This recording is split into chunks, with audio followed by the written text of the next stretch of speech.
Prezident İlham Əliyev martın 4-də İran İslam Respublikasının ölkəmizdəki səfirliyində olub. İran İslam Respublikasının ali rəhbəri Ayətullah Səid Əli Xamneyinin və bir çox mülki şəxsin həlak olması ilə əlaqədar başsağlığı verib. İran İslam Respublikasının ölkəmizdəki səfiri Müstəba Dəmirçilu dövlətimizin başçısını qarşıladı.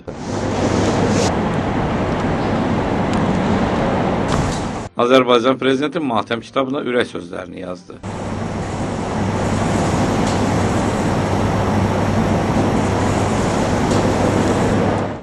Sonra dövlətimizin başçısı səfirlə söhbət etdi.